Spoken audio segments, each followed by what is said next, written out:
My name is Brendan Smith. I am the Brewing Sailor, and this is another Hangover free review. Let's get into it.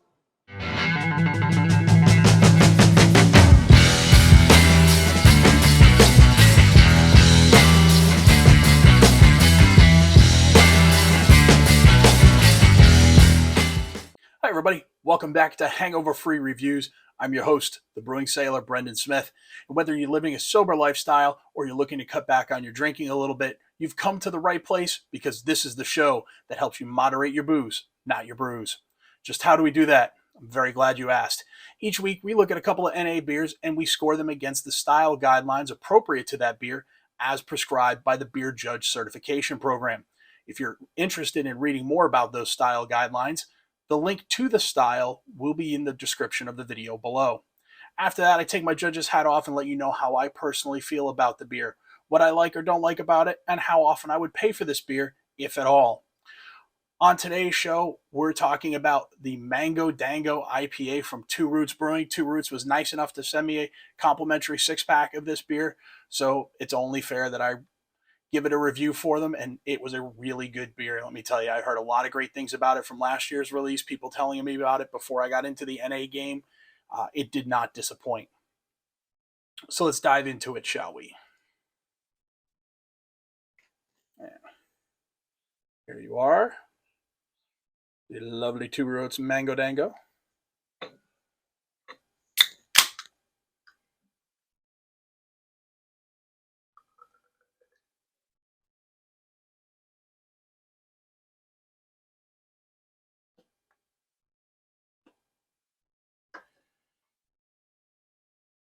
So for those who don't remember, we use the BJCP style guidelines and the 50.5 category scoring system in order to judge each beer. The first category is appearance. This beer's got a nice golden color to it. It's clear, but not brilliantly so. I wouldn't necessarily call it a hazy. It's a little way too clear for that. It doesn't have the opacity of a hazy, but very pretty color. Nice white head.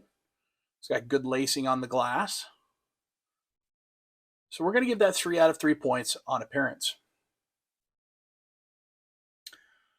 For aroma, you can earn up to 12 points. So let's see how Mango Dango does on that. That's a really nice aroma.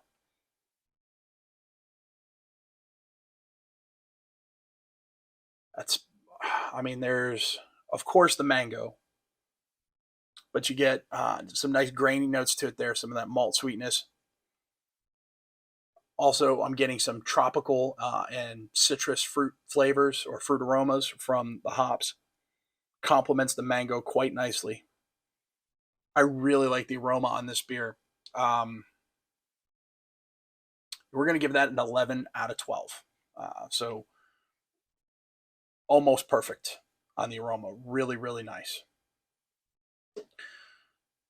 Okay, let's jump into our flavor category, which you can earn 20 points for. This is the biggest category where you can make or break your beer.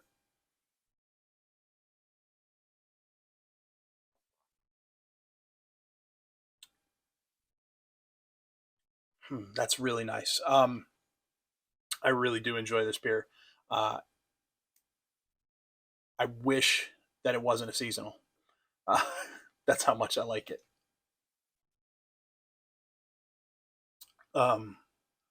What I like about this is the mango. It's there, and there's a lot of it, but it balances nicely with the IPA underneath.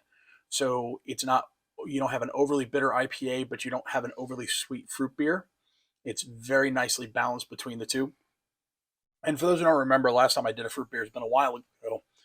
So when you judge a fruit beer, you judge anytime it's an IPA with fruit or a sour with fruit, you judge it as a fruit beer, regardless of the underlying style. And then everything else that's not fruit related, you just judge it as if it were the underlying style. So for example, if I did a fruited stout, I'm going to look for a much different mouthfeel than if I'm doing a fruited IPA or a fruited Berliner Weiss. In this case, though, the flavor is outstanding. You get that wonderful mango flavor. There's some nice malt backbone to back it up. The hops are in balance with the mango and the malt, so you don't have an overly sweet beer, or an overly bitter beer. This beer, it's very pleasant flavored, uh, and it just ticks all the boxes. You've got those tropical fruit notes, the mango notes, um, the malt sweetness. I can't say enough about it. We're going to give it an 18 out of 20 on that one. Mouthfeel. So mouthfeel on this beer, it's medium light to medium, and it's a medium high carb. There's a slight, for an American IPA, there's a slight carbonic bite to it that I wasn't really expecting. So I am going to knock off just a little bit here. Not a lot. We're going to take off a half point, just because I think, and you'd already heard me burp. So, you can tell it's very highly carbonated. I think there just might be a touch too much carb, and the carb might be a little too harsh. So we're going to just take off a smidge here. We're going to take off a half point. Going to give it 4.5 out of 5. Otherwise, other than that, just a little too much carb, a little too effervescent, I think it's pretty good. Overall, this is a really, really good fruited IPA that I could find little fault with. The fruit pairs well with, but doesn't dominate or isn't subservient to the IPA. It's just a solid beer. Really, not even solid doesn't describe it. It's a great beer. It's 9 out of 10. So this is going to be the second highest beer I've ever scored. So it's going to be 45.5 out of 50. That puts it in that world-class representation of the style. I've talked many times how 25 is an average beer, 30 is above average, 35 is very good, 40 is excellent, and then 45 and above is a world-class representation of the style. So congratulations to Two Roots. This is a phenomenal beer. It would definitely medal if I was one of the judges. My personal observations is I would drink this every day if I could. If Two Roots distributed to Texas and this was a annual beer or a everyday beer rather than a seasonal release, I would drink this every day. It would be in my fridge every week. Sadly, that is not the case. It is a annual release, or at least to my understanding it is. And of course, I have to order online. Now, Two Roots makes it a little easier to order online than most. As a matter of fact, I'm probably going to go back if they still have some and order a 12-pack of this and a 12-pack of Irish Red, because I love them both from Two Roots.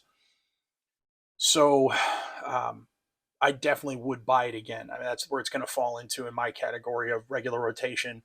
Would buy again, would drink it again if it was the only thing available.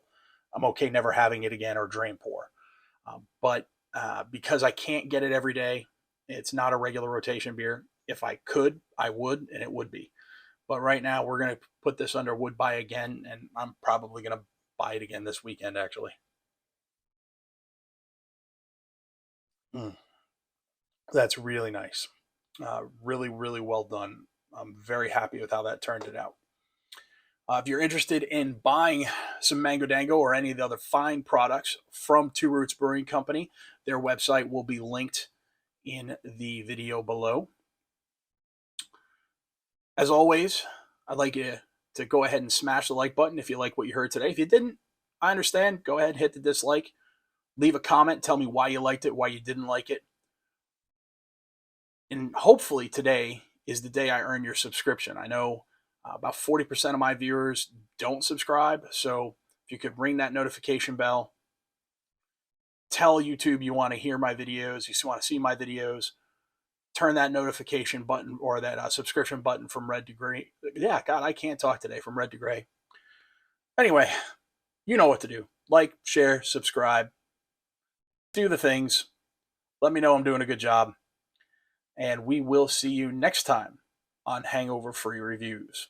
Oh, and I almost forgot.